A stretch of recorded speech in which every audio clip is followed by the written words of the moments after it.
SMD Law is the official law firm of the Spartan Nation. Check them out on the interwebs at smdalaw.com or at 866-529-3537. No matter where you are in the state of Michigan, Upper Peninsula, Lower Peninsula, it doesn't matter. They have an office near you. So whether you need to send a letter to an annoying neighbor, or you're a criminal and you need defense, maybe you just have problems with elder law, check them out, smdalaw.com today. The official law firm of the Spartan Nation. Call them first, then you act. Good evening, everybody. Thank you for listening to Spartan Nation Radio. If you're catching this on the radio show or on the podcast, thank you for listening tonight. As you know, we love to talk about Michigan State's next opponent. That's the Western Michigan Broncos, led by Tim Lester. And to do that, we bring in a guy that does a lot of covering of Western for the Battle Creek Inquirer. Nick Buckley's his name. Nick, how are you, bud?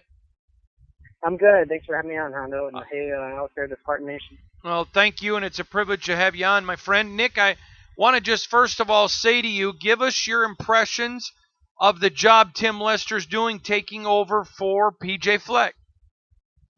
Well, anytime you have coaching turnovers in the MAC, usually there's a pretty big drop-off in wins. That's kind of standard. But, he led them to 6-6 after his first year.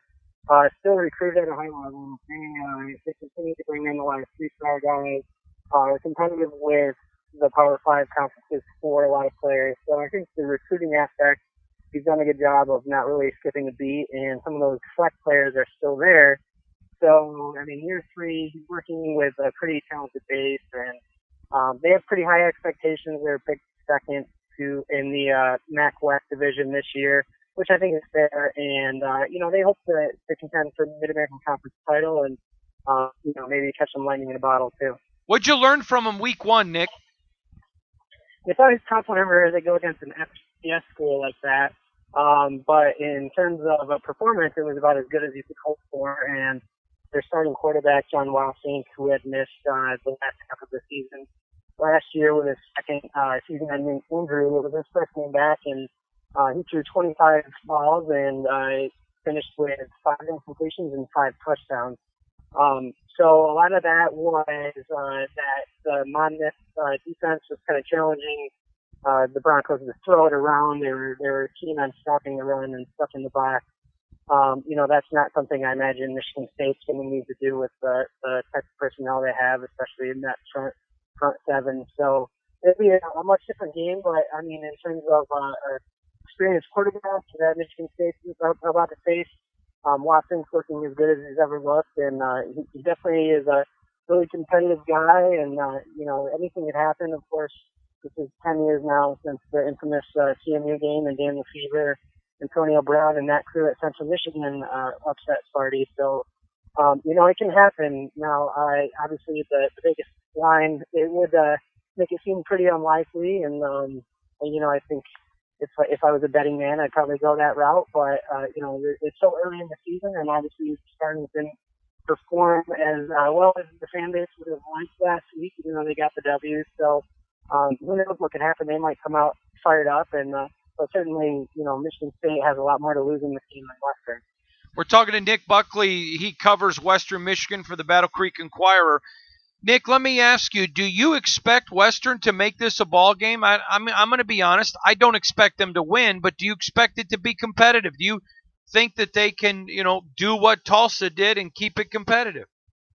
Yeah, I think that's really what the name of the game. Even when you look back 2 years ago when these teams played in East Lansing, it was a 28-14 game, and really one player scored all the points for Western Michigan, and that was our cornerback, Darius Phillips.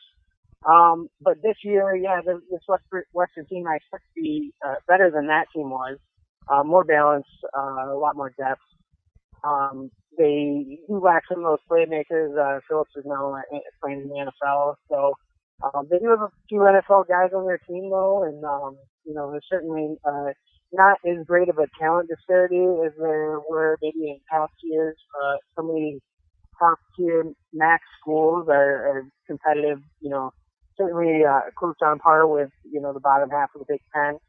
And, that gap gets closed, and we see these upsets every year. That said, I think you're right on. I think a win is pretty unrealistic, even though, that would be a big deal for Tim Lester in this program. But I think realistically, they're just looking to make it a competitive game. They realize the kind of defense Michigan State has and what challenge they haven't had, and they'll have to earn every inch offensively. And I think really the question is just how Western's defense is going to do against that Spartan offense that underperformed last week, and they're going to be chomping at the bit to get back out and show that was maybe an aberration, and Spartan will be pretty hungry out there. So it's going to be a really tough challenge for Western's defense, I think.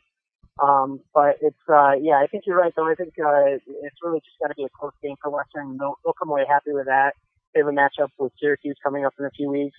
Also have Georgia Southern, another team on their schedule that has had a big upset themselves. So you can't look past anyone, of course, and Spartans certainly are doing that with Western.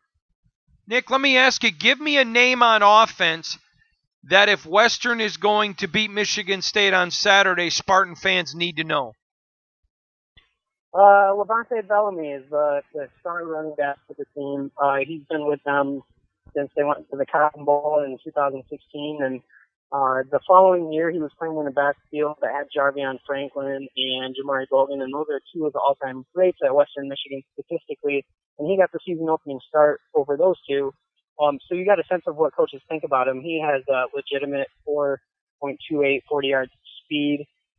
He's beefed up. He actually caught E. coli this offseason shortly after the Potato Bowl, lost 40 pounds, gained it back, and then by June he ran his laser time 4.28 and he's the bell cow. He's really the guy on offense. But Giovanni Ricci's another guy. I got to honorable mention him, the tight end. He graded out by Pro Football Focus as the best tight end in college football last weekend. He's a major weapon. He's got a lot of speed. He's a converted receiver. He's also beefed up about 30 pounds. So those two guys, I think, stand out. Obviously, quarterback play is going to be essential. But, Levante Bellamy, he's a guy that, you look at his stats last week. I think he had like 60-some yards. But he also had a 45-yard touchdown call back for illegal formation. And, he's a real explosive guy. And even if you watch some of the highlights from the last time Spartans played, he was really the only one making anything happen on offense. So if they can create some space for him, and he's capable of hitting home run basically on any play. Okay, give me a name on defense if they upset Michigan State that the Spartan fans need to know. Well, the interesting thing is their cornerback this year. The guy that led them in tackles in week one is a converted receiver, and he was their leading receiver last year. Wayne Eskridge. He's another speed guy. He was Mr. Track and Field for the state of Indiana, and actually played quite a bit in that 2016 season when Western made it to the Cotton Bowl and lost to Wisconsin. So they like him on defense. He's really physical, and they think that's where his future is in the NFL. And he looked pretty good. He did fly down a ball and got beat for a touchdown last week. So obviously there's a learning curve there, and offensive coordinators are obviously aware of that, and you don't like to have a fresh cornerback out there, especially in these early season games. But he's also a guy capable of making big plays, and they might even throw him out there. They like the idea of playing him both ways, so he might go out and run a few routes on offense. But really, his bread and butter is going to be defense this year, and it's kind of interesting to see where this experiment will end up. But he's a playmaker, though, for sure. All right, let's talk special teams. How is Western on special? Oh, they've drastically improved from last year. I think last year they were the youngest in college football. They brought in a Brazilian kicker from a JUCO, Thiago Cap, and he was 2 for 2, including a 45-yarder last week, and seems to have a lockdown on the kickoff duties now. Didn't have to punt the ball last week, so I can't give you any analysis there, but in terms of punt return, they ended up having Mac West special teams player of the week, and Keith Nixon Jr., and he's a guy that arrived a day before camp started. He's a fifth-year grad transfer from Mississippi State.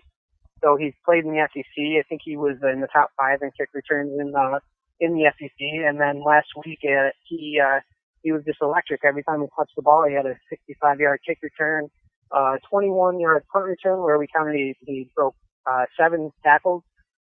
He's really thick and built like a running back and he's probably one of the fastest guys on the team too. So it'll be interesting to see if he gets the respect from MSU and what they have to do and if they decide to kick him the ball, because obviously the last time D'Antonio decided to kick off to Western and Darius Phillips made him pay, and I'm sure he has some flashbacks of that. And but he's definitely a playmaker, and just that 1 week we've seen him, and he's passed the eyeball test in camp as well. Nick, let me very quickly ask you, what's your prediction for the game? Score and winner.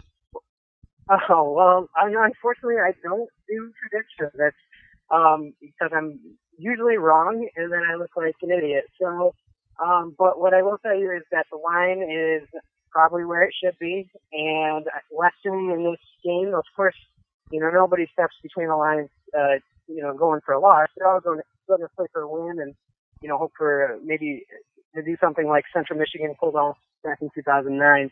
But realistically, Western just kind of wants to hang with them, and I think a 2-touchdown defeat, that'd be a okay pill for them to swallow. Do you think that, and let me just say this to you, because this to me is how this game breaks down. Nick Saban, when he played Michigan State in the college football playoff, basically abandoned the run and said, we have to use the pass to stop that rushing defense, make them get some guys out of the box, so use the pass to set up the run. If you're Western, do you think they're going to come at Michigan State and say, okay, nobody's going to run on you, so we're going to make you have to defend us with the passing game? Do you think that's going to be their attack?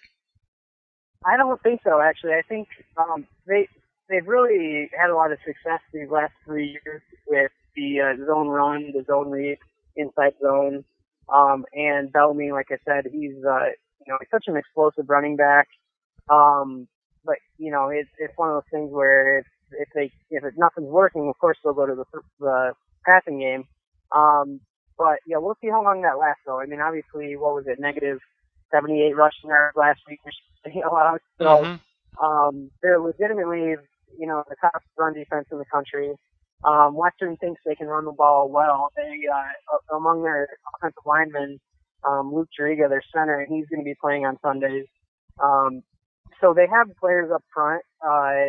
It's usually just kind of comes down to attrition at the end, and wearing them down. And we'll see how well Western can hang with them. But I think it's more, we'll see if Western can beat them through the air with a lot of unproven receivers. Obviously, he looked good last week against the FCS opponent.